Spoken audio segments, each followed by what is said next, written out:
I think we're ready to go. Sure, sure. Okay, great. So we're discussing the Gemara and Gimel Amud Beis now. We are discussing the Kal V'chomer of Reb Chia Kamai. So I'll try to go a little more quickly here, but some very important themes to speak about. Where So is it? By Gimel what? what's that? Gimel Amud Beis. Okay, thanks. So the again, the background is Reb Chia. So who is Rabbi and what is his contribution? So the Gemara says on Gimel Amud Aleph that even though the classic case of Modeh B'Miktzas, meaning Modeh B'Miktzas is a situation where somebody makes a claim. I say, you owe me $100.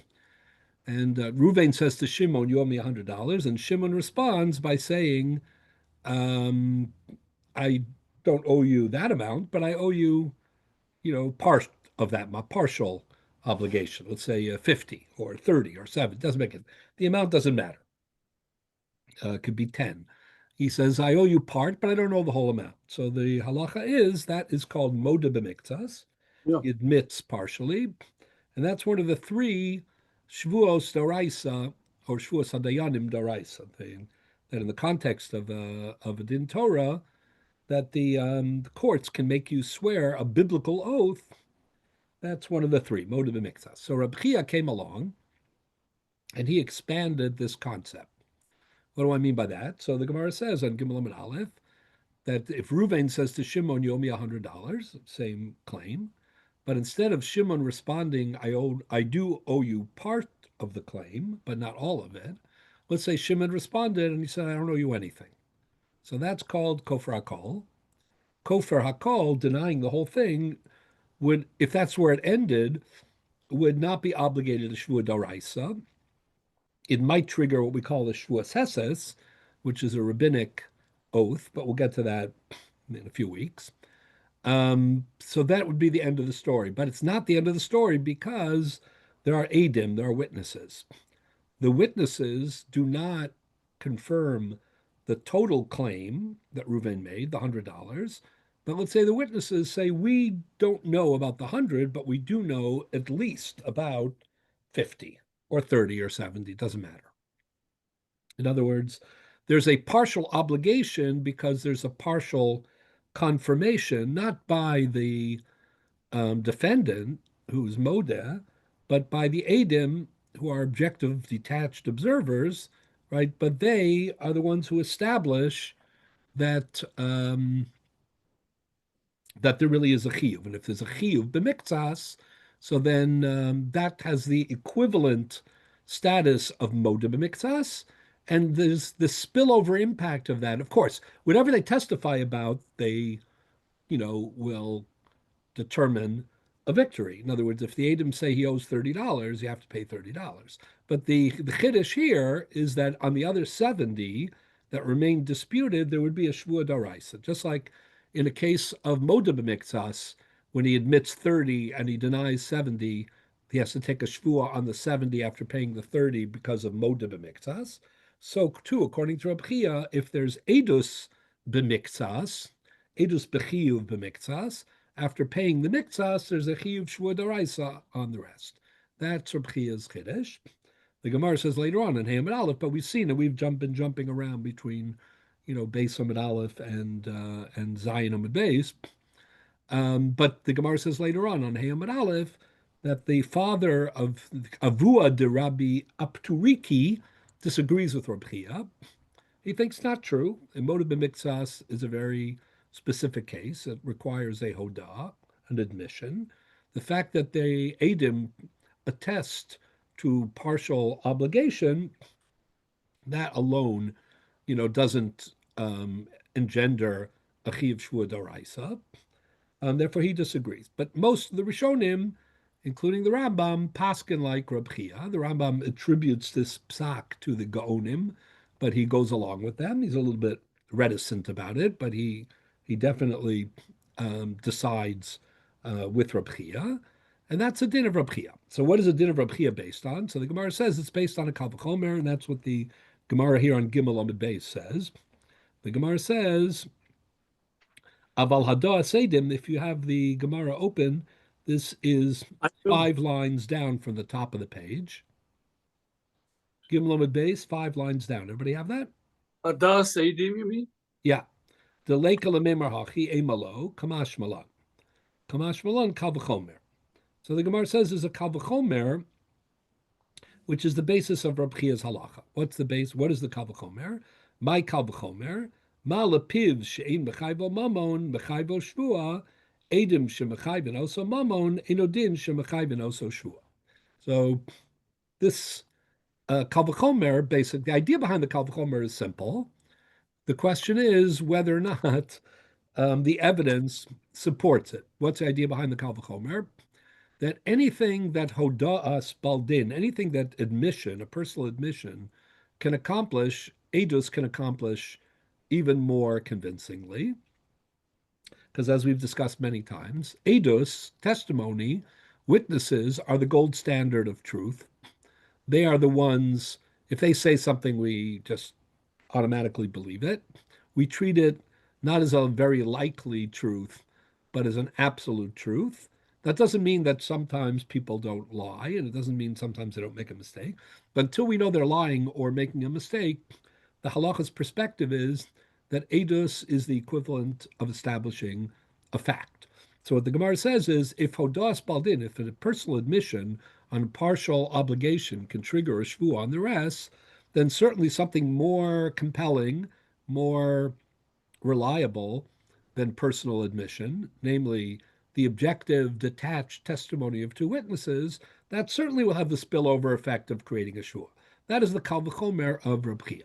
So this Gemara now that we're about to read more extensively on Gimel Amud Beis is going to attack, or at least analyze, that assumption. Is it really true that witnesses are always superior to even a personal admission? Okay. So the Gemara starts, this is quite amazing, by saying, well, what is the Kal V'chomer? Malapiv she'ein mechayvo mamon, mechayvo shua, edim shemechayvin oso mamon, enodin shemechayvin oso shua. The first thrust of the Gemara is to suggest that while edim are mechayev mamon in a regular din Torah, if there's a dispute between Reuven and Shimon, if one of them has evidence of witnesses, that will win the case. However, the Gemara says hodos baldin, that's not mechayev mamon. Then immediately the Gemara jumps in and says, what do you mean? That's not true. If a person admits that he incurred an obligation, it is mechayev mamon, right? So the Gemara says, Vaha, after all, what are you talking about? You just said that piv is not, enodin, right? You said that piv ein mechayvo mamon. So the Gemara says, piv ein mechayvo mamon? Question mark. Hahodos baldin kamedim dami. Right? It's not true. If a person is accused of something and he admits it fully or partially, the amount that he admits, he's obligated to pay. So why would the Gemara say that that's a non-obligation? Very strange. But if the Baldin is model that he owes X amount of dollars, Yeah. then what do we have to worry about the Eidim? If he's model, let him pay it. Right. So that's right. No, that's true. But what I'm asking is a different question. The Gemara initially portrays the effectiveness of Hodas Baldin, of admission, as if it doesn't have the ability, doesn't have the capacity to create a chiyuv mam. And that it just isn't, the Gemara itself says that just isn't true. So, well, it isn't true. That's good to know, because there's a principle called Hodas Baldin Kemei Edim Dami. You don't need Edim if you have Hodas Baldin. Exactly what you just. Okay. But the question is, why did it take, there are sometimes the Gemara says something, and then they attack it. But we usually try to understand, like, what was before we attacked it, like, what do they have in mind? Here, it's so strange. We know that an admission is legally actionable. So what's the Gemara talking? What did they think originally? What was I the can explain it. Havamina? What? What was the Oh, Havamina? Havamina, exactly. Now the question is also, is the maskana? So once we figure out the Havamina, the question may shift and say, well, maybe there's something to that. and maybe it isn't so clear in the Maskana either. Before we get to that, I'm just going to raise another problem, another two problems. So the Gemara shifts. The Gemara says, okay, so what's the Kal Vachomer then? If Hodos Baldin is effective and Edus is effective, so then they're equal, but that's not a Kal Vachomer. We have to say that whatever Hodos Baldin can do, Edom can do better. That's a Kal Vachomer. Where's the better? So that's the next line in the Gemara, which is also remarkable. The Gemara says, oh, no, no, no. What we meant was my mamon knas. We said that Hodas Baldin is not mechayev mamon, we didn't mean mamon, we meant knas, a penalty. There's a difference in the halacha between mamon and knas. And this, of course, is referring, I'll just read the next line of the Gemara. I'll explain. Uma piv she'ein mechayvo knas, mechayvo shvua. Edim shemechayven oso knas, enodin shemechayven oso shvua. So this refers to the famous halacha that moda beknas is patur. The Gemara says in a few places that the Torah says in Parshas Mishpatim, asher about knas, asher yarshiun Elohim, that he is found guilty by Elohim. Why am I saying Elohim? Usually you say Elohim, right? The best thing. The Gemara says that the Elohim in the pasuk Asher Yarshiun Elohim is not referred to the Rabbanu Shalom. It refers to a Dayan Samuch, a judge, a very an ordained judge. So the Gemara says Asher Yarshiun. When it comes to Knasos, Asher Yarshiun Elohim. The only way to what do I mean by Knasos? This, for example, a person steals into somebody else's property surreptitiously, and he steals an object. So Geneva, as opposed to Gezela. So Geneva, you're chayiv to return the Karen, the object that you stole, or the money that you stole. But you're also, there's a knas, there's a penalty, and that is you have to also pay double. So if you stole $100 surreptitiously, I mean, the reason for the distinction is not for now, but as if you went to, if you banged him over the head and you took his watch, so you owe that, you owe him the watch. But if you stealthily, stole his watch and he didn't know, right, then not only do you owe him, not only do you have to return the watch or the equivalent to the watch, but you also have to give him double knas. And if it was an animal and you shechted it or you sold it, then it's dalad vehe. There are all sorts of knasos in the Torah, penalties. So what differentiates knasos from mamonos mostly is that the Torah says Asher Yarshiun Elohim, and that means that a dayan samach or gimel dayanim smuchim, 3 ordained judges, are the only ones who can trigger the obligation of a knas. And ad kedei kach, that is true to the extent velo hamarshia es atmo. If he himself were to admit it, let's say he had pangs of guilt, and he came to court and said, you know what, I can't live with myself anymore. I want to reform. I want to do tshuva. I stole, Plony's watch, right? So when he has to return the watch, of course, does he have to pay the kefil? That's called moda b'knas. But this alva'a is different entirely, though. Alva'a. No, we're not talking about halva. Both parties agreed to one. Halva is mamon, not knas. Knas is something mostly that, not always, but in many cases, look, take the example of kefal or dalad behe. It's something that is extra. It's not connected directly to the loss. The loss is the Karen. If I steal your watch and it's worth $100, so I inflicted $100 damage on you. Right? But it doesn't have to be extra. It just has to be arbitrary. Well, I mean, there are different types of and then things like that. Right. And the Shalshim Shal Ebed. I mean, I'm trying to make it easy for the moment. But the point is that the issue, the common denominator of the issues is that the correspondence to the actual loss, is not what drives a knas. A knas, by definition, is a penalty. So it's something that is not correspondent. Sometimes it's additional and in a multiple, like a kefal or dalad vehe.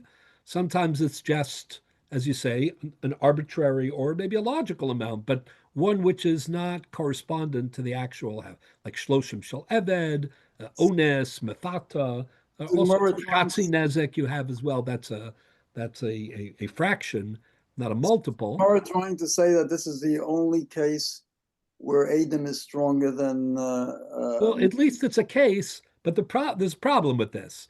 no, because There are two problems. isn't Adam Zalman also in that category? I was No, thinking I mean, about Adam that. Zom is a little. Adam Zom vasisim lo kasher zomam lasos. Okay, we'll get to that. The Gemara is going to discuss Adam Zom. But before we get to that, there are two problems. Number one, if this is the prime basis of the Kal V'chomer, it's worth noting that linguistically, when we encounter knossos, we usually know they're knossos. We don't confuse mammon and knas because they're fundamentally different for the reasons that I'm describing. Mammon is a quid pro quo kind of an obligation, meaning it's connected to the, either his chayvus midas, I borrow money, or I'm guarding something from you and I let down my guard, or it's theft or it's damages or something like that.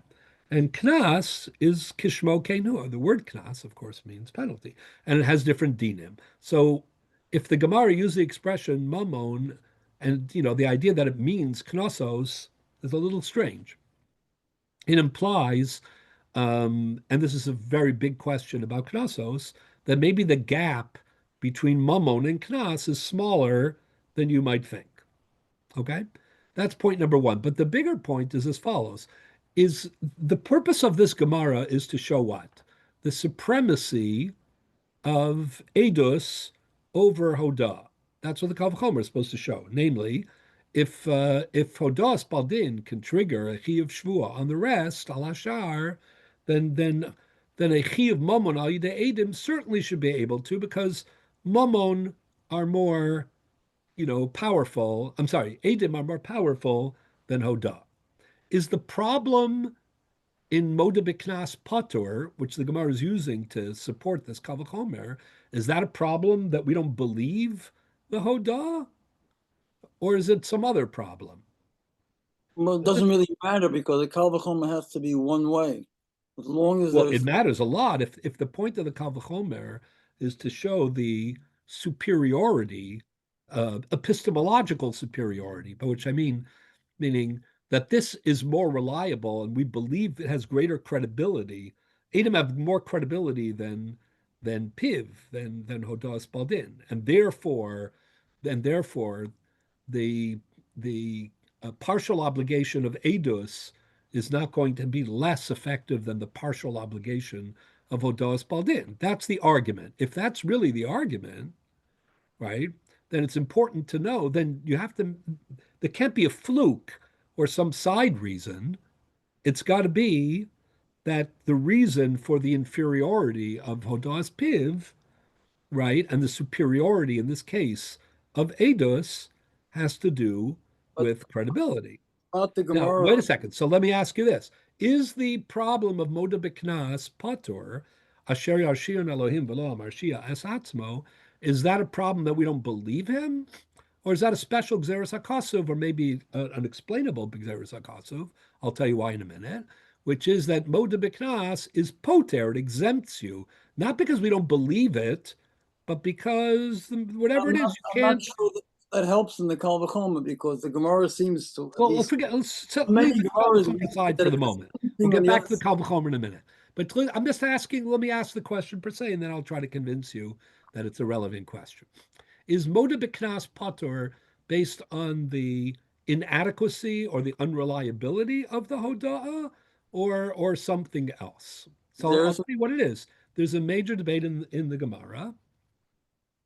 What is it? Rab and Shmuel, in Bava Kama, in Ksuvis, in Shavuos, all over the place. The following case. Didn't we What say happens that if you have Moda B'Knas, the Achakach Bo'edim? What does that mean? And what do the Edim say? Let's say, in other words, go back to our case of theft, right? So let's say Ruvain steals Shimon's watch. Good. So, and then Ruvain feels guilty or whatever. He comes to court. He wants to do tshuva. So he says, I stole, Shimon's watch, right? So he has to pay the Karen, but he doesn't have to pay the kefel because he's moda b'knas, and moda b'knas is patur. Correct? Right. All things being equal, if he says it in Bezdin. Then a day later, or a week later, or 10 years later, or 15 minutes later, it doesn't really matter. But it only matters in the following case. He sees it. Let's say, let's say, I'm coming. let's say Ruvain runs into court breathlessly, just ahead of the Adim and says, "I want to admit, that I stole the money." And then, he knows that's called, the Gemara calls that ra'ah shemimashmishin ubain, meaning if he sees that, that the Adim are on their way to court, so big tzaddik that he is, he wants to admit before they get there, not because he feels guilty, but because he wants to usurp their chiyuv, meaning he wants to get in his hodah before their hada'ah. And, So therefore what? But he still came forward beforehand. So what? say that again. So what? He came forward just because the Edom were coming. He Why knows did- they're coming. He's tricking everybody. I understand, but he's admitting before they come. At the Yeah, end of the day, as a he's tech- admitting before they it's- come. Right. I we mean, don't if you're consider smart, that- you can have fake Edom and fool them into admit it. Since we know that he's motivated by trickery, that's not called a proper moda b'knas. And you can totally, I would assume, everybody. Really? So we're saying it doesn't work and you pay double? What does that mean? Yeah. What do you mean it's not proper? You pay double? When the Adam come and they testify. Oh, when they testify. We don't stop the Edom from testifying. I mean, once he admits, what do you need the Edom for? No, that's the point. Yes. So there are two cases here. Let's go back for a second. I think we're missing something. There are two cases. In both cases, the Baldin, right, the guilty party, admits before the witnesses show up in court. In a normal case, not where it's trickery, but say he doesn't know that the Adam are coming. He doesn't know that they're Adam, or he doesn't know that the Adam are in the country, or whatever. He comes to court and he's moda b'knas. Then let's say a week later, a month later, 10 years later, the Adam show up and they say, 10 years ago, we saw this occurrence, and we're here to testify that, Ruvain stole Shimon's watch. By then he probably paid the Karen, but, moda b'knas is patur. Do we reopen the case? And now that there are Adim, we're not relying on the hodo. If we rely on the Adim, they should be chayiv to pay the knas as well. So that's a debate, one second, let's get the facts out first. That's a debate between Rab and Shmuel in a bunch of places in Shas, whether moda b'knas v'achakach ba'u Adim are chayiv or patur. Okay? However, the Gemara says, even if What I'm asking is a different one question. second, just let me finish. Once he admitted, what one do you second, need the let me Edom just for? finish the Why fact. are you wasting their time? Let me just finish the fact. So, however, what the Gemara says is, even the one who holds that moda b'knas v'achakach ba'u edim, right, is patur, right, will agree, and that's how we paskin, by the way, that moda b'knas v'achakach ba'u edim is still patur, will agree that if it's obvious to the judges that he is insincere and that he just knows they're on their way, that's called ra'ah shemimashmishin ubayin, then in that case, the tour of hoda'ah will not work. Those are the facts. Now you can ask the question. Jacob, go ahead. What troubles you? I think he disappeared. Question, this means that it's not Xeris HaKosov. Wait, not which Xeris HaKosov, it wouldn't have any implication as to what his intentions are. no. You mean Rome mashmishin ubayin? It's not for us. Say, it's not for us to question a Xeris HaKosov. No. Because the Xeris HaKosov is if it's a real hodah. But this is what we're really saying is if you're really being modeh, then you're patur. If you're just a tricky you're trying to preempt the Adim. One is called an Eidos preemption, and the other is called a Hodah. That's all. It's exeris. It could be exeris hakasuv. It probably is exeris hakasuv on some No, level. the only way that you could explain it, because there's a Shayar Shiun, is to say Right. that this Moda doesn't count, and Because this isn't a real modeh. therefore the Yashiyun does get into place, Right. and therefore he has to pay the Knas. Right. So that's even if it's exeris hakasuv. So the point is, I forget think about Jacob. I don't know where Jacob went, but ro b'mashma shenubayin is not something. I mean, could you have argued with it? For sure, by saying low plug or something like that. But it's not a difficult halacha to understand. On the contrary, it makes a lot of sense, right? You don't want to make a, you know, mockery of the system, and the idea that something which is clearly not a hoda'ah but is a preemption of the chiyuv ha'edim, that's not called a hoda'ah al pidin, is very reasonable. But we'll leave that aside. That isn't our issue. Our bigger Rabbi, issue. the Eidim are not a day sheker. They are not Eidim zomimim. No, these are good edim. What? These are proper edim. The Correct. issue is not the. But what's the issue here? Because if he was model and he was paying back the watch, or giving back that watch to the bar, then the case is over. No, because what about What are we the what about the debating? kefel? But the kefel, but if he's model, so the best Either thing way, the question is not about the Karen. Either way, he has to give back the watch, or if right, the watch is broken, he has to pay for the right. watch. Whether it's through Hodah or through Edim, that's the same. The difference is that the din is that Moda Biknas is Pator, Right. and Sasher Yarshiyun Elohim. But if it's through Edim, you'd be Chayev. So the question is, let's say you have both. Let's say you have, forget about the trickery case for a moment. Ra Mamash Mishunaboin. Forget about that. I'm saying this is the machlokas between Rav and Shmuel. Let's say you did a hodas, you did a moda b'knas, and therefore, when you were moda b'knas, you're not going to pay the kefel.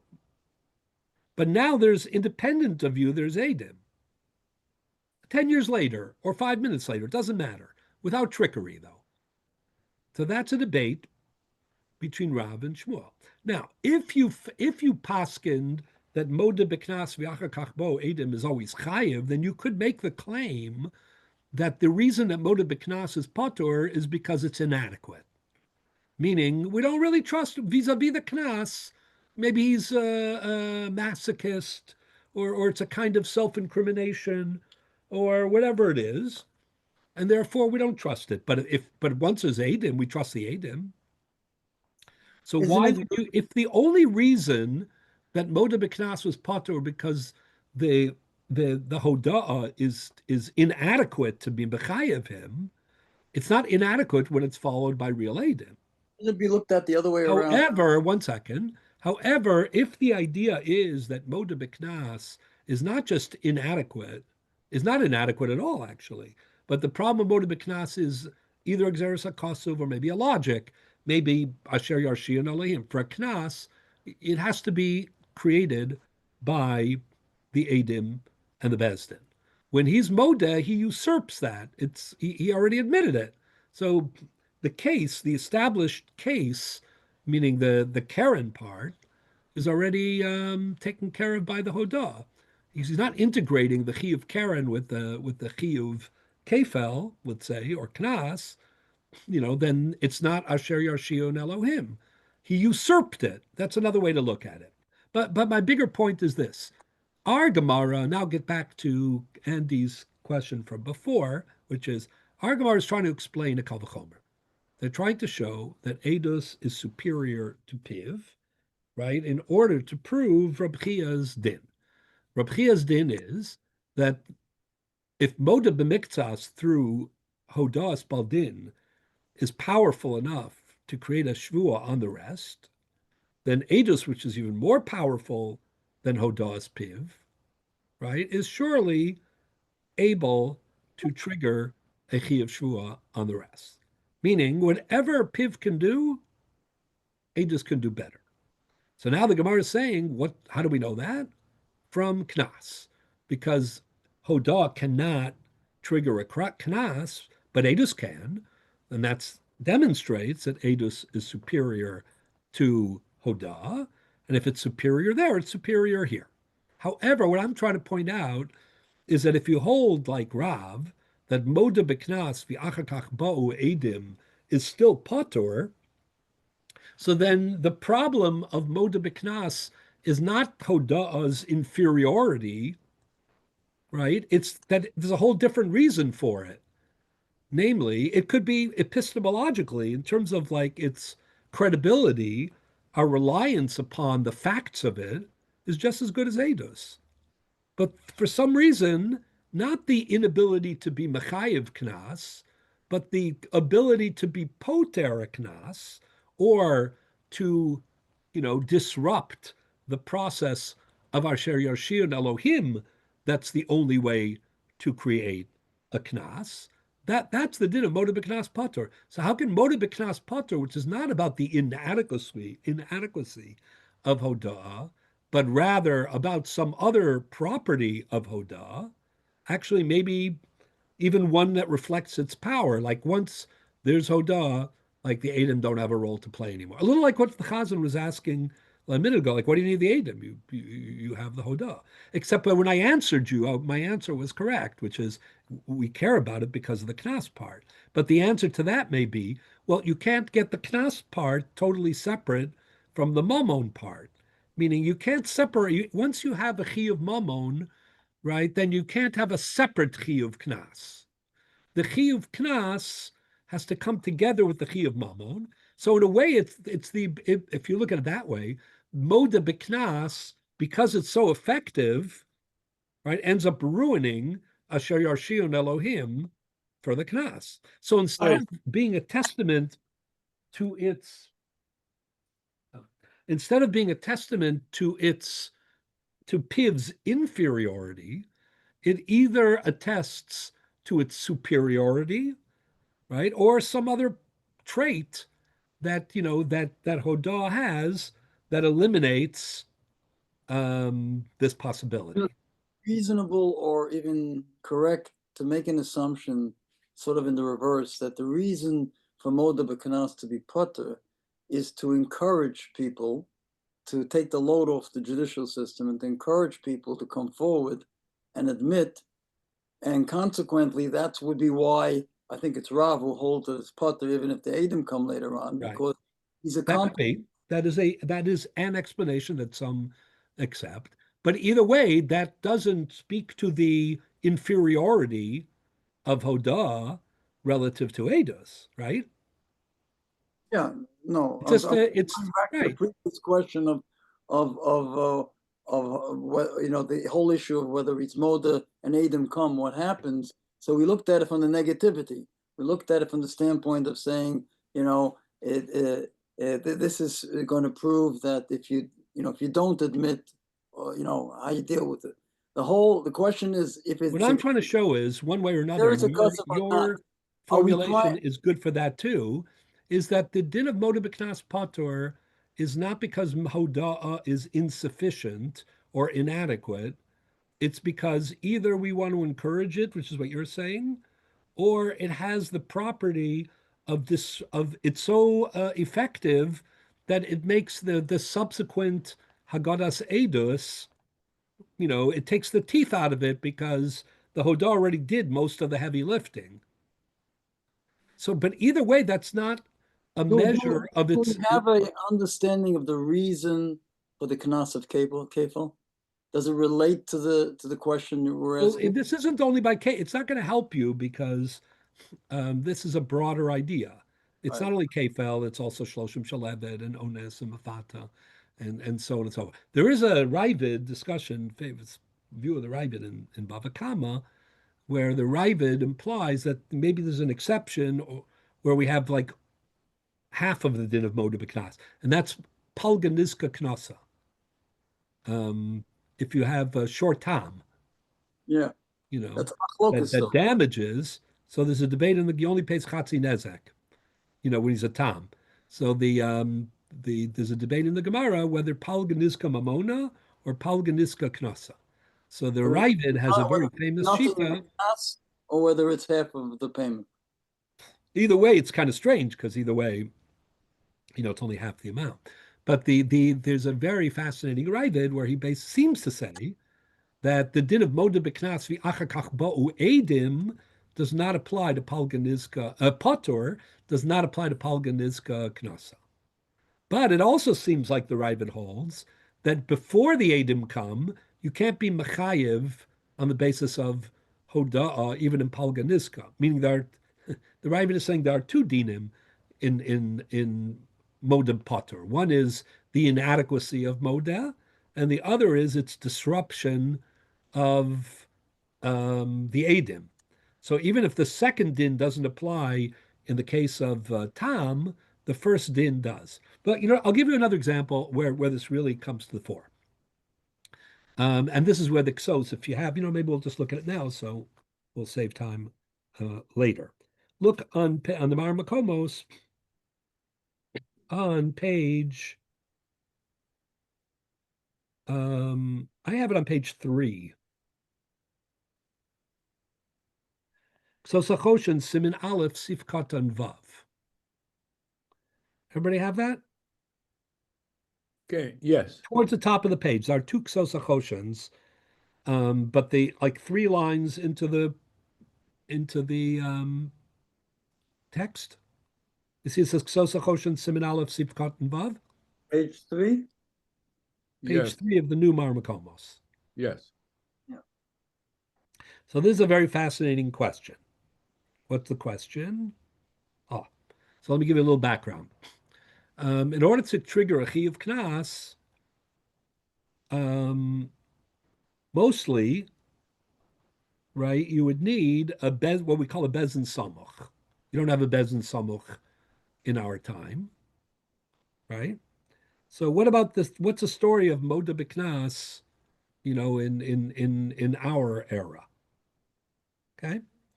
So there's an interesting debate about this that covers like a bunch of cases. For example, let's say right? let's say Kefel. Let's say the nignav, the victim. Let's say he grabbed the Kefel. He took back his watch and he grabbed money, the equivalent of the Kefel. That's called tfisa. So if he's tofes the knas, what's the din? Motziin miyado or ein motziin miyado? That's a big, big debate among the Rishonim. And you can see this is Siman Aleph, no less. Siman Aleph in Choshen Mishpat deals with this kind of a question because, they want to deal right away with what the status of Choshen Mishpat Dinei Torah are, when there's no Bezdin that's officially a Bezdin Samoch. Okay, so that's one case. So what about Modeh B'Knas? So let's assume there is a concept of knas b'zman hazeh, right? But Bezdin cannot, the full dinim require smuchim, right? So what? Peasant can't do it. Does that mean that you're exempt for dinei shemayim?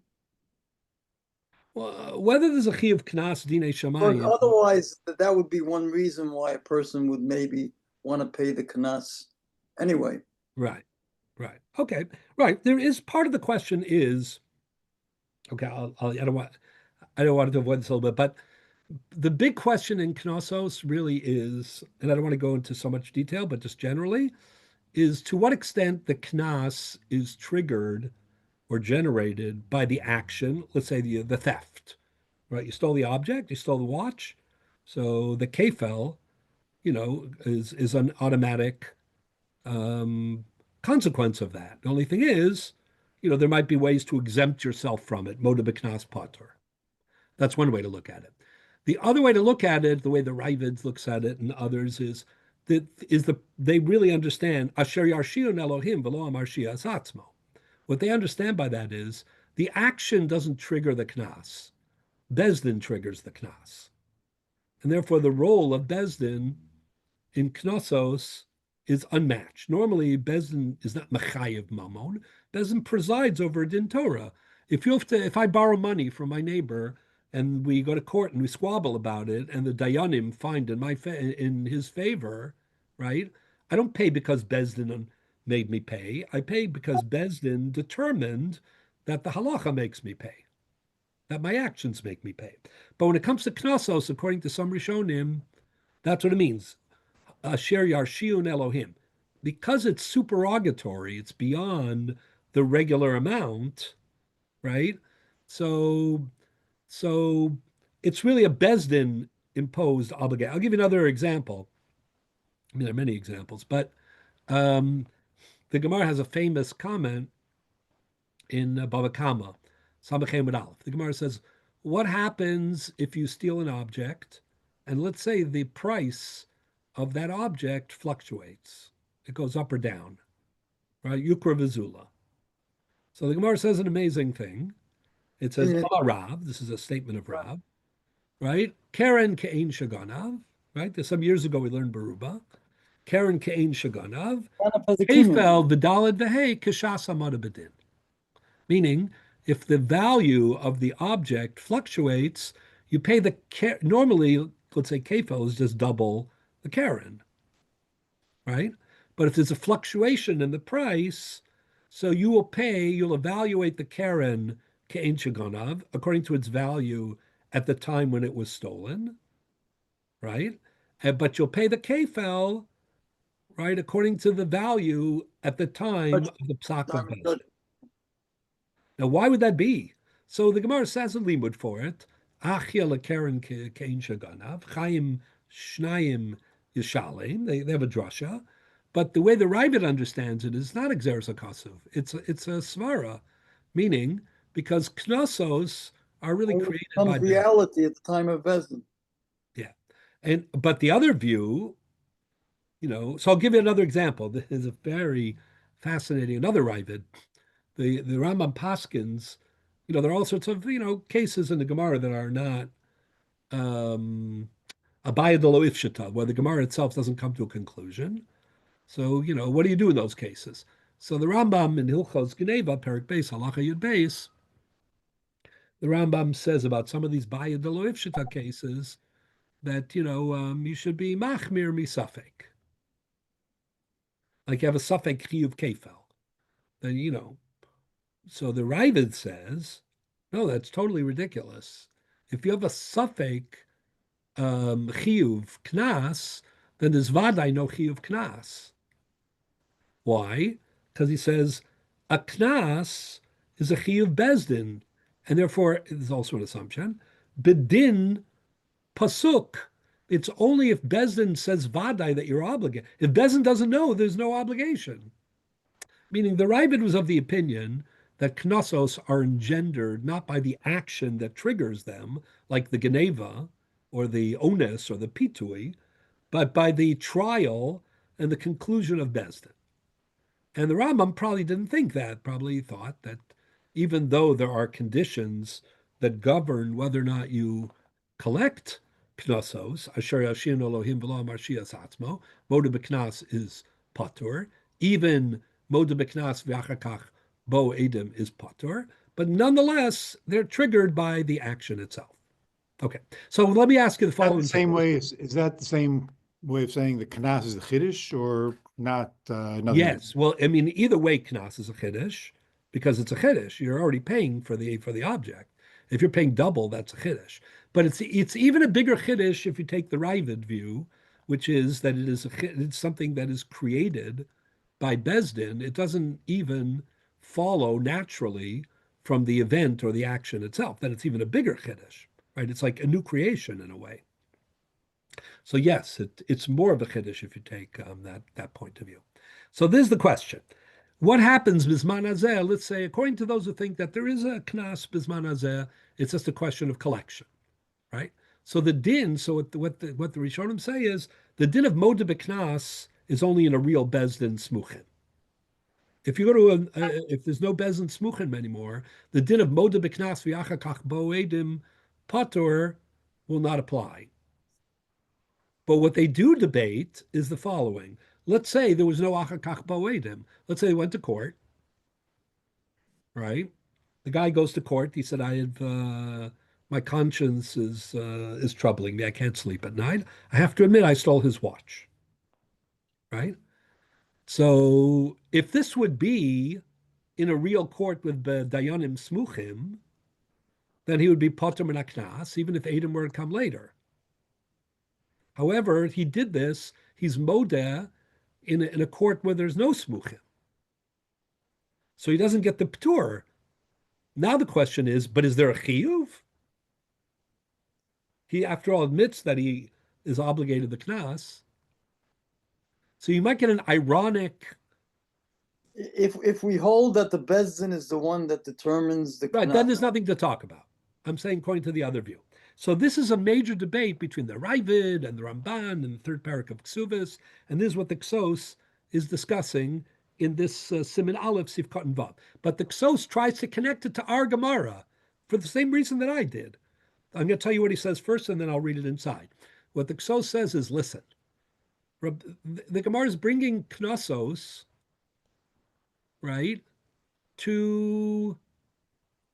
The Gemara is bringing Moda B'Knas to prove that Edom are superior, more credible than Piv. He said, but that isn't really true. It's just that Moda B'Knas is poter, because it's even if Achar Kach Bo Edom. So it doesn't really show that, unless there are two dinim of Moda B'Knas. One is that it's poter, when you have a Bezin Samoch, but maybe there's another din, and that is that with regard to Knossos, we don't believe him. It's inadequate.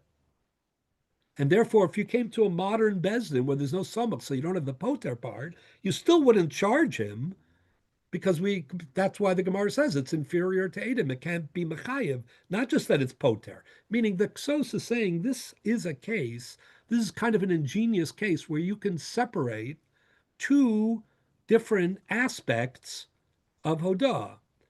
A, is Hodah Mechayev in Knossos?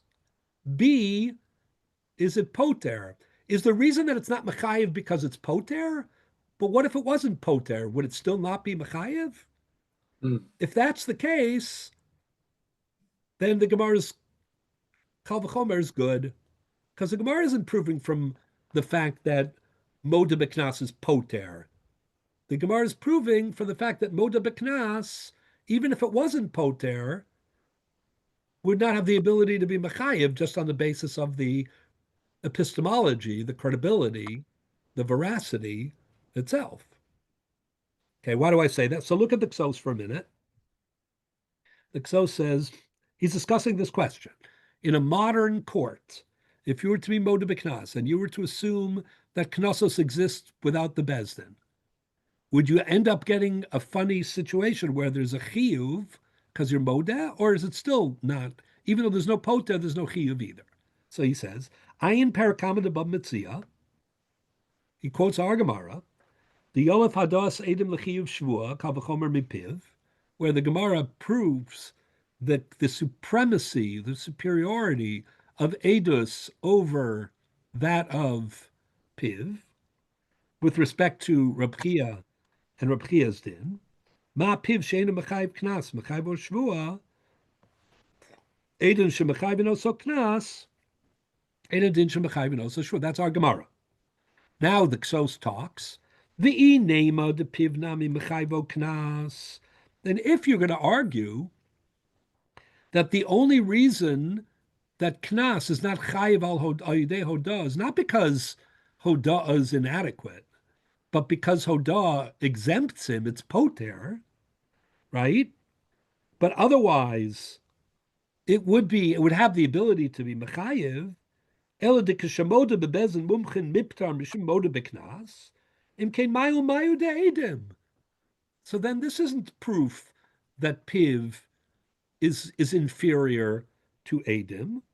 Piv nami mechayvo knas. Piv would be mechayv knas from the perspective of credibility. Heicha delo miftar mishamoda beknas. As long as you got rid of the other part, namely the fact that it's poter and usurps asher yashiyun Elohim. If it had the ability to be mechayev, if not for the fact that it was poter, he's saying, then this would be a terrible kal v'chomer. The heicha de miftar mishum moda b'knas, gamo edom shivo achar kach lo mahani. After all, we paskin like Rav, who thinks that even if Edom were to come in a real Bezdin Smuchim, if there was Moda B'Knas, V'achakach Bo'edim, that wouldn't work either. Hi, what happened to Edom being so strong? The answer is because it's not a strength and weakness question. It's a special din in Moda B'Knas Patur that has nothing to do with the supremacy or the inferiority of these factors. The Miftar Mishum Moda B'Knas. It's a special din of Moda B'Knas, not the inadequacy of Hodah. The im kain, and therefore hod de piv ein b'chayvo knas lav mishum kilusa de piv. The reason that moda b'knas is potter is not because hodas baldin is inferior. Lomar dein somchim al piv, and i.e. meaning that we don't trust it b'makom knas. Ela adarabba mahanile piv l'chayvo knas. In terms of credibility, piv would be certainly adequate to create a chiyuv knas, the mokum de'ena poter, as long as you didn't have the other problem, which is that it exempts you for another reason. It even exempts you if Edom come later. Ella de piv milsach rita gabe de poter nami miknas. There are two dinim of knas, of modeh. One is, does it have the ability to be mechayiv? The answer is yes. The problem is, once it's modeh, it usurps and it's poter the knas. But heichadu b'fnei bezdin, afilo asi edom achakaf. That's true even if edom come. Im kenim edom lo chamiri. L'chein nira, therefore, Kso says, in my opinion, de piv eno mechayiv knas klal. You must say that not only is modeh b'knas poter, but in addition to that, even if there was no poter element like Bizman Hazeh, or not B'fnei Bezdin, or not B'fnei Bezdin Mumchim, where there's no din of poter, but it's still not enough to be Mechayiv. Afila b'makom delo mifta mishum moda b'knas. This is a very fascinating Sosachoshen, all based on the implication of the Kal V'chomer in our Gemara. Fundamentally, everybody agrees that the Hodah has to be before Bezdin also, right? So somebody's be poter. Poter. In other words, somebody admits, but not before Bezdin, and then Edom come, it doesn't help him. Correct. The modeh, it has to be, even Bisman, when there are some smuchim, it has to be in the presence of the smuchim. Yeah. What is the purpose of the knas? Is it to deter from future thievery, or is it to compensate the person's loss and his anguish at having had the loss, or both? Possibly both. It's surely also a deterrent, no question. But it also may be, some sort of a compensation. The problem is that in some cases, as we were saying before, like when you deal with multiples, it's clear that, this is, very mechudash, and it's piling on in a way, either as a deterrent or as a penalty, a punishment. It's less obvious when you have things like shloshim shel eved or ones or pitui or things like that, where that's all there is. It's not in addition to like what we call the Karen, but it's it's the single monetary obligation. But probably both elements play a role. Get into the broader question as to whether this is a social order issue or it's an individual issue. What do you mean? In other words, certain dinim are made to keep social order. Right. Which we could see this, as Oscar pointed out, this is something to deter people from right. On the other clearly, hand, there's a kapara aspect or whatever, which is the other side brought up. Right. So many times we question the fundamental reason for the halacha in the first place. Is it social driven or is it individual? Is it like a gzeira or a siag or a takana doraisa, or is it something that's more you took away my watch, but not only did you take away the value of it, you inflicted, as you say, a certain level of you should suffer that level of anguish yourself, and the only way to do that is not to return the watch, which isn't yours to begin with, but to feel a parallel loss. It's similar to the problem of hazama. We say vasisam lo kasha zamam lasos la'achiv, or we have Edom Zomimim. So what we say is, not only are you thrown out because you're Edom Psulim, right, but you also are Because you try liable. to pervert the judicial system. Yeah, And I it, mean, the Sefer Chinuch actually, when he talks about Hazama, says like, he's trying to explain a very interesting phenomenon, and that is Misha says in Sanhedrin, or the only Brisa says in what you Sanhedrin. try to do rather than what you accomplished. Yeah, the in Sanhedrin they say Arba Tzrichen Achraza. There are four dinim that the Torah itself emphasizes that you should publicize the punishment. That's Edom Zomimim, Ben Sora Umora, Zake Mamre, and Mesis. So in all those cases, the Torah and the Psukim and Dvarim in different parshas and Dvarim, Shoftim, whatever, Shoftim Re'eh. Kol Yisrael, the Torah uses the expression, Kol Yisrael Yishmu V'yiro, V'lo Yazidu Not. Like you should publicize these punishments as a deterrent. Kol Yisrael Yishmu V'yiro, Kol Yisrael should hear about it, V'lo Yazidu Not. So the Chinuch says, listen, I mean, he doesn't say it in so many words. This is what he's basically saying. Mesis is like instigation for Avodah Zarah. Zakin Mamre is somebody, a rebellious elder who uses his stature, improperly and is a danger to the unity of Klal Yisrael. Ben Sora Moreh is a rebellious child who is like, we say Nidon al Shem Sofo. He's like a danger, to the world. What's so terrible about Eid Zom? I mean, obviously it's not good, but it really belongs with these other three that are Batzrich and Achraza. So the Chinuch basically says it's a terrible thing. But what I think he means is consistent with things that we've been discussing all along. I think what he means is that the foundation of the gold standard of Eidus is Cheskes Kashrus. But there's a certain, call it humanistic ideal, but it's a halachic humanistic ideal, and that is that we trust people. As long as we think that they're detached, we rely on them. Remember, as I said before, Eidus is treated not as like a very great likelihood. It's treated as fact. And when we speak about, belief in the Torah and in Masorah, that's all rooted in Eidus, right? And that's what the Rambam says in Hilchos Yisodei Torah, and the Ramban in numerous places in Torah Hashem Tmima's famous essay, and in his Perish al Torah in numerous places. The idea of Eidus, one generation to the other, is the foundation of our belief. We trust that Masorah.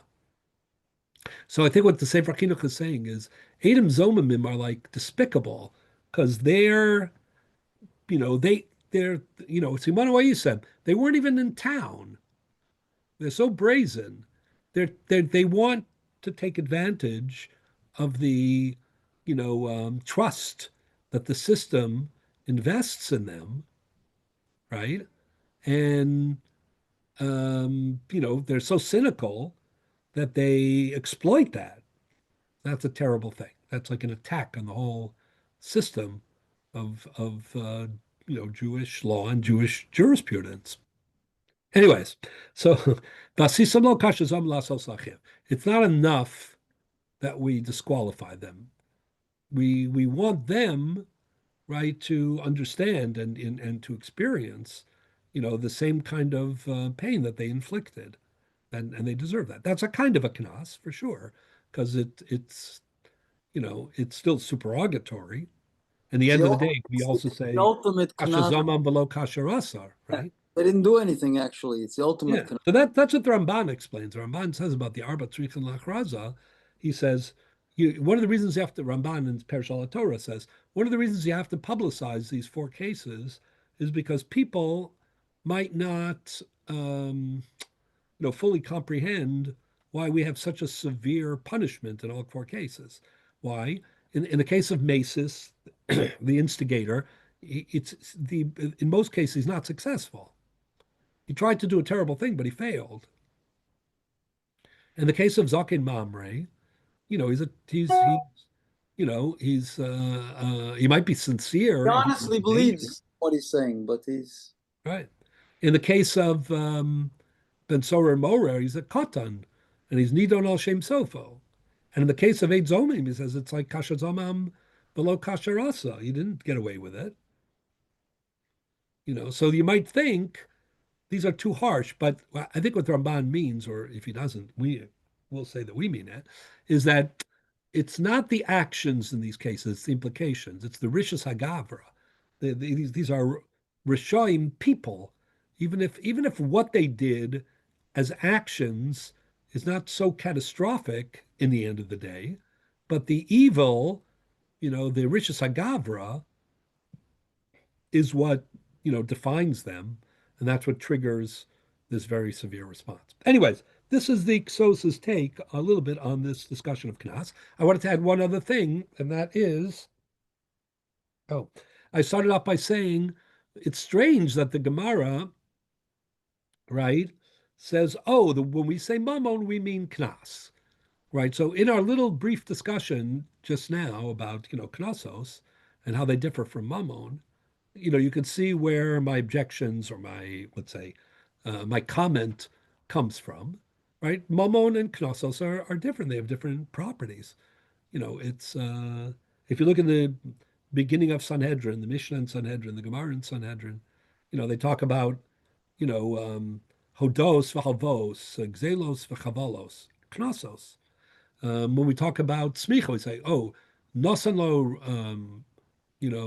korelo Rebbe, that's a language, v'nasan lo reshus ladun dine Knossos, meaning typically no one mixes up Mominus and Knossos, is what I'm trying to say.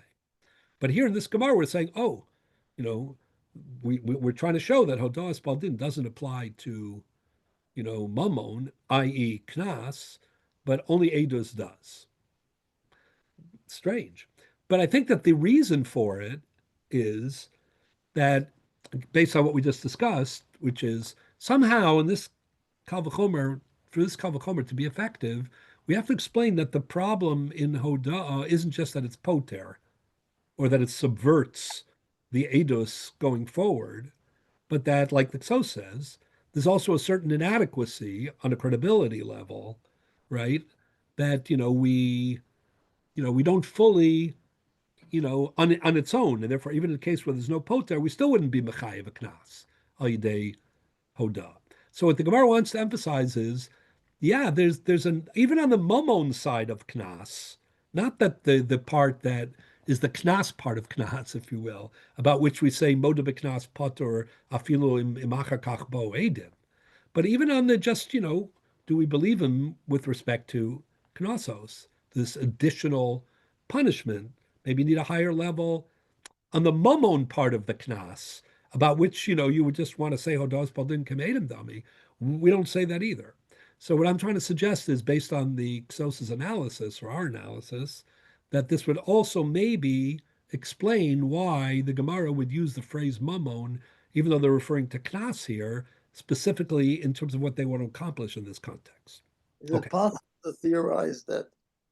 Is it possible to theorize that if a kanas is a condemnation of a rishus on the part of the person, person cannot make himself into a rasha, so there's no way for him to admit and be subject to a kanas. I mean, you want it connected to Einon Mesamatz Rasha. Yeah.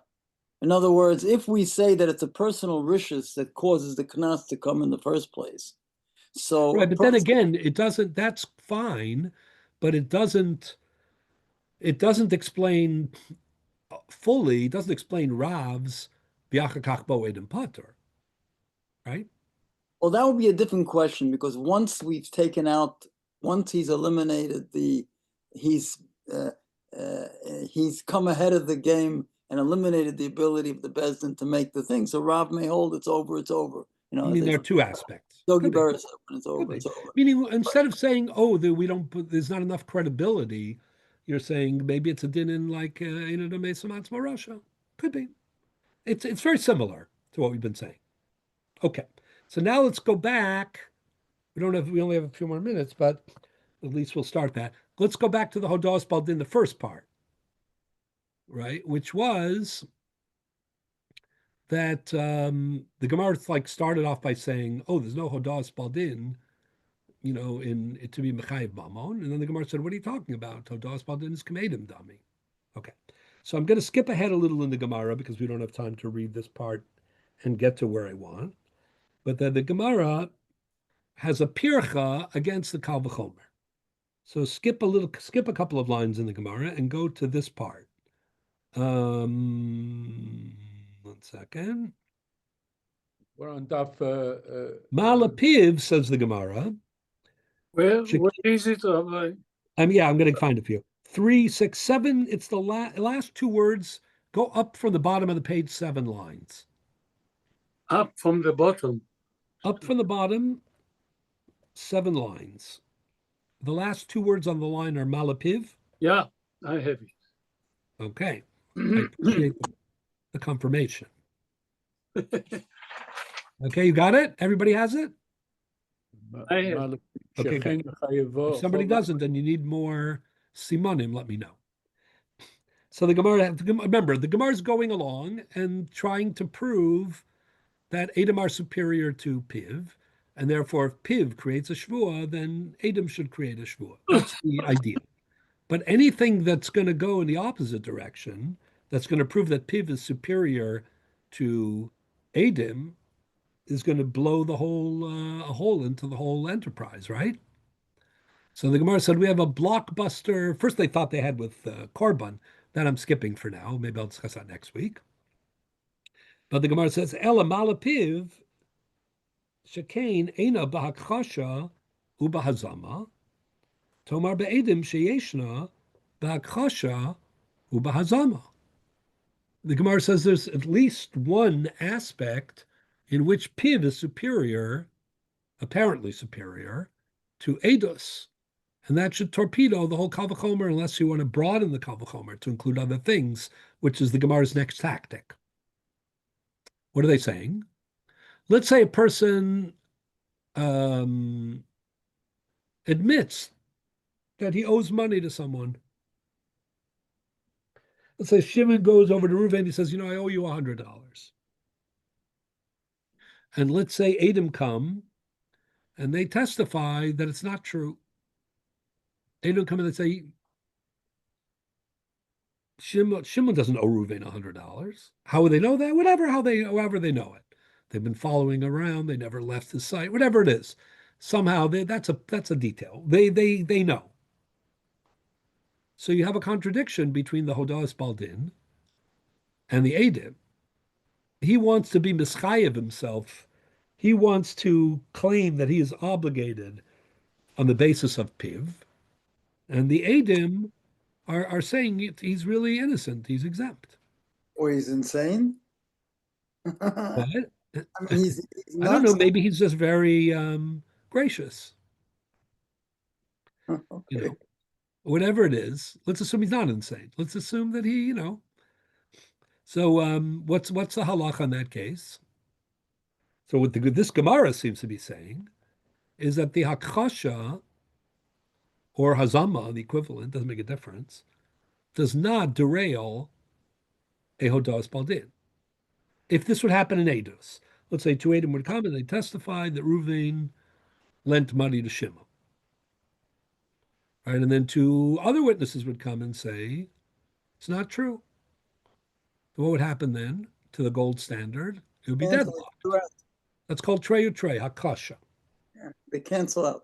They cancel each other out. And whether it's Kisa, Galesa, we're not going to get into that right now. We did a little bit of Eidechon Nesayea, but that's a big question. But it doesn't matter. For our purposes, if you have Eidos, and if it's Hazama, then we even believe the second cut more than the first. If they said, Yimano Isam, what are you talking about? We don't know about the case, but we know you weren't witnesses because you were with us in Chicago, right? So, but if that happens to Hodas Baldin, we ignore it. Everyone always picks Chicago. I know, right? For good reason. You should be happy they're not picking Memphis. Exactly. I was thinking Memphis. Yeah. So basically, or maybe we should say Florida, I guess, or Miami. Um, We're only good people here, man. that's what they say. So everybody with me? So it seems like that's a big pirch on the Gemara. So the Ksos HaChoshen quotes this Gemara, and the Ritva quotes this Gemara before the Ksos HaChoshen, and they say, I don't understand. Doesn't the phrase go? How does it go? The phrase that we believe, piv, hodas baldin kemeya edim dami, right? But Meya is not better than two.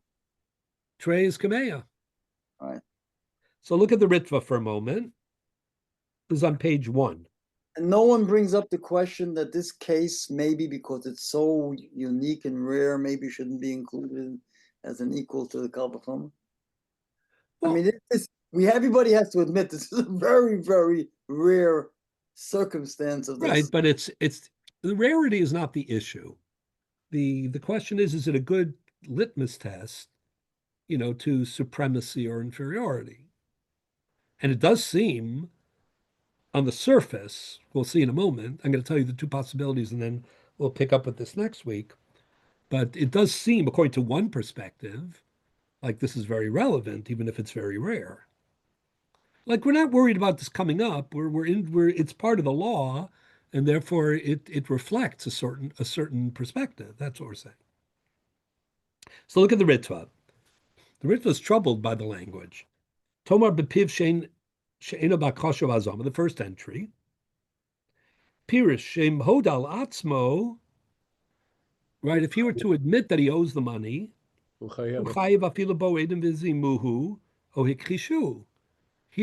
be obligated to pay based on his admission, even if witnesses came and said it's not true. Even if he decided to back out. Let's say he said, oh, right, niskarti shu kedivrei edim. Now that you mention it, yeah, the whole thing didn't happen. That's a big argument. The Rambam thinks that he could pack. The Rambam paskins that if there's hodos baldin, but he says, and then the Edom come and contradict, and then the guy says niskarti k'moshe amru Edom, we believe him. But the Ritva and other Chachmei Sfarad think that that's not true. He can't be choser. By the way, we're Even assuming... to Odi, 1 second, even to Odi, it's too late. V'hodos baldin chashuvan, listen to the language, yoser me'edim. Not kim me'edim, yoser. My damrina b'chol dukta hodos baldin ke me'edim lav dafka. He's admitting it. It's imprecise. Dim ken ki ika edim de machishim le, if there are witnesses that establish, against him, that contradict him, nema the tre kameya, umeya katre. Right? It doesn't matter. Standoff. It should have been a deadlock. Ela guzman aktina nodos badin chashuva b'kol makom, v'afilu b'makom edin. What they mean to say is it's the kamei edim doesn't mean kamei edim. It means like more than anything, right? Like edim and more than edim. Kamei edim b'makom she'ein sham edim, o she'ein sham el eidachod kenegdam. It's like mei edim against one, not against two. So this is a big problem. This bothers the Ksos. So we're going to stop here, but let me explain what the Ksos says. The Ksos in Siman Lamed Daled, the big one, Sif Katan Dal, this is like one of the most famous Ksoses ever. There are some very famous ones, but this is one which is not less famous than any other, that's for sure. Discusses the nature of Hodas Baldin Kemedim Dami. And the Ksos portrays two extremes. I want to go through it next time because it's very famous and very important. And I want to suggest that between the two extremes, there are two other more moderate, but I think more compelling explanations. What are the two extremes? The Ksos quotes an earlier authority from the 16th century called the Mari ibn Lev, who is of the opinion that Hodos Baldin Kameidim Dami has nothing to do with credibility.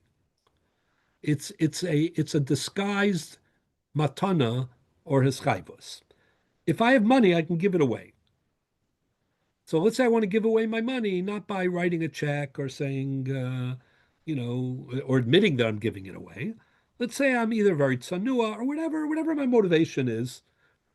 I want to give away the money by ki'ilu admitting that I owe it. Mari Ibn says, why would you believe Hodas Baldin Kamedam? He's an Ogea Badavar, he's a Karov Liatzmo.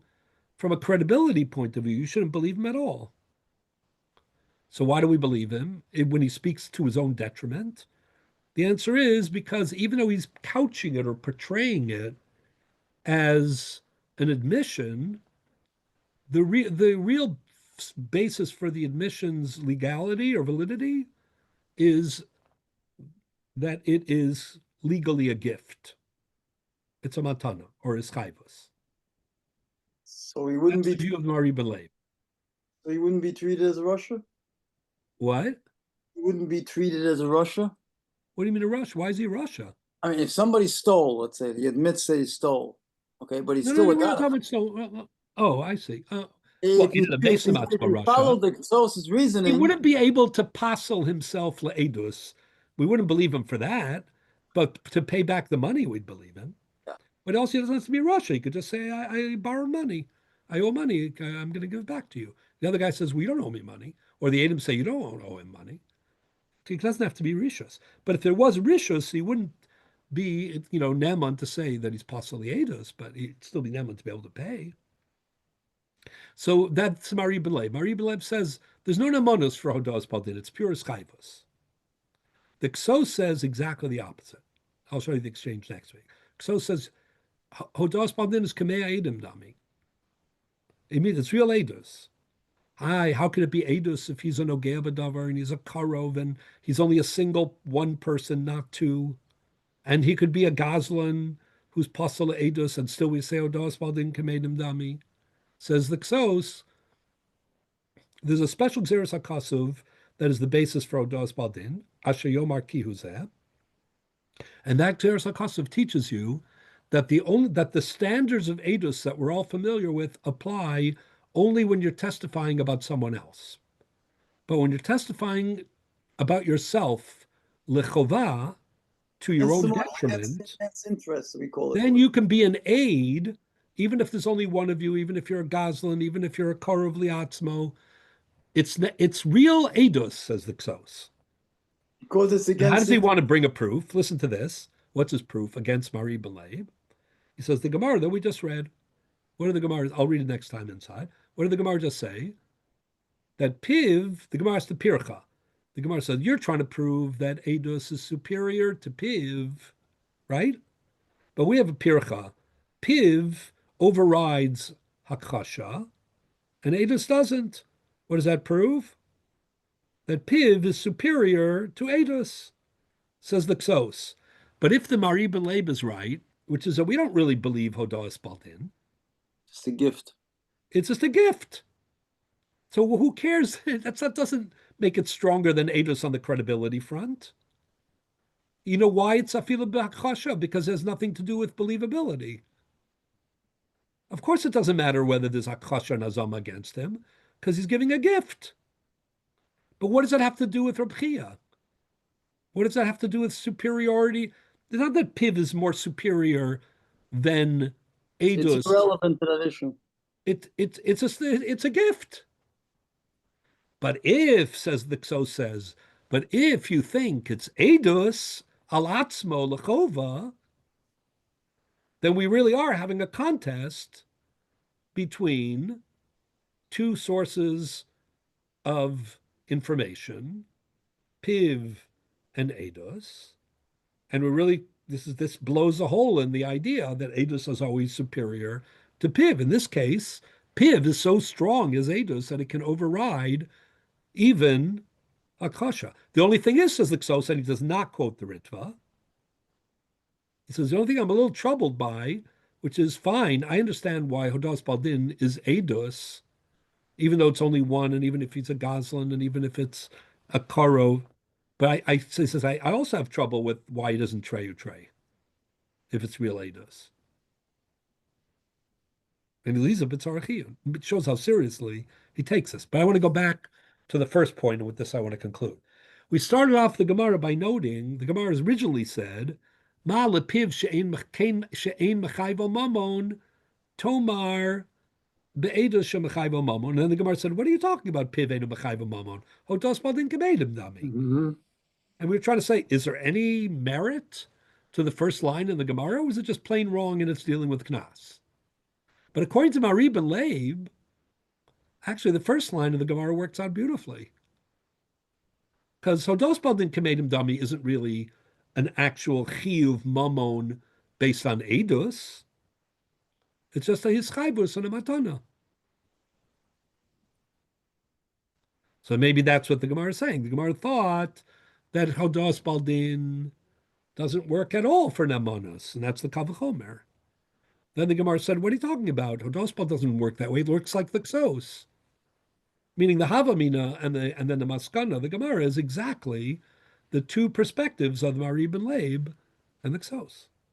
Okay, so I want to read a little bit of this in next time, and I want to talk about the two in-between views of Hodos. Is it possible that the issue where the person admits and then says, no, that we don't believe him, it's because once you give Edus before Bezdin, you can't change it anymore? Does that get back to that issue? Say that one more time. In other words, the idea we raised before, that the guy says, yeah, I did it, and then says, no, you know what, I agree with Adam, I didn't do it. Be like, right. And we don't believe him, but the answer is that once you give testimony before Bezdin, you're not allowed to change it. Right. Yeah, is that the underlying reason? For why we don't believe the guy when he wants to retract after the Adam come. Oh, you mean if he says Niskarti? Yeah. Well, again, according to the Rambam, we do believe him. No, but according to those that say we don't believe him. Well, it's not Kivit Shehigid, probably, because that's only an Edus. I think it's just the Schaibu. I mean, I guess maybe the Ksos would say it that way, but I think Marib and Leib would just say it's pure, it's a matana. He gave it already. I mean, if it was really about belief, like, a Namanus, then he could say Niskarti. But if it's a Schaivos, then there's no Niskarti. Although next week, when I talk about I confused it with Edus. You're right. It's not Edus, so it wouldn't apply. Yeah, right. Unless you say, like the Ksos, that it is a form of Edus. Okay, so I want to pick up with the Ksos. Do you have to say that Namanus is Edus, or could you possibly say Namanus isn't necessarily Edus, it's just Namanus? Yeah, no, we have other models. That's one of the moderate in-betweens I want to suggest. Meaning the Ksos makes it seem like there's only two choices. Right. Marib and Leib, which is Chaivus, Matana, where there's no, Namanus part whatsoever, or it's Edus Gemura, but it doesn't have the rules because it's Asher Yomar Kiyuzen, it's about himself Lechova.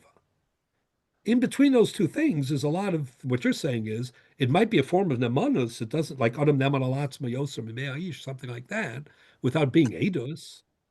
Right. Then there'd be a problem with the line in the Gemara about Achasha and Azach. No, not necessarily. I mean, because as long as it's some sort of Namanus, it doesn't have to be. You're comparing the credibility of Edus and the credibility of Hodas Baldin, a different kind of Namanus. Actually, that would work. And that's one of the suggestions I'm going to make next week. But I agree. It's strange that the Ksos sees it in such extremes. But this Ksos, by the way, again, very famous, but he refers to it all throughout his other writings also. I mean, he was very proud of it. So all over the Ksos HaChoshen and in the Avnei Miluim, he says, and remember what I wrote about, Asher Yomar Ki Huzeh and Hodas Baldin Kemedim Dami? It's like one of his signature... it comes up in numerous sugyas throughout Shach. Yeah, exactly. And therefore it comes up often in Choshen Mishpat and in Even Ezer.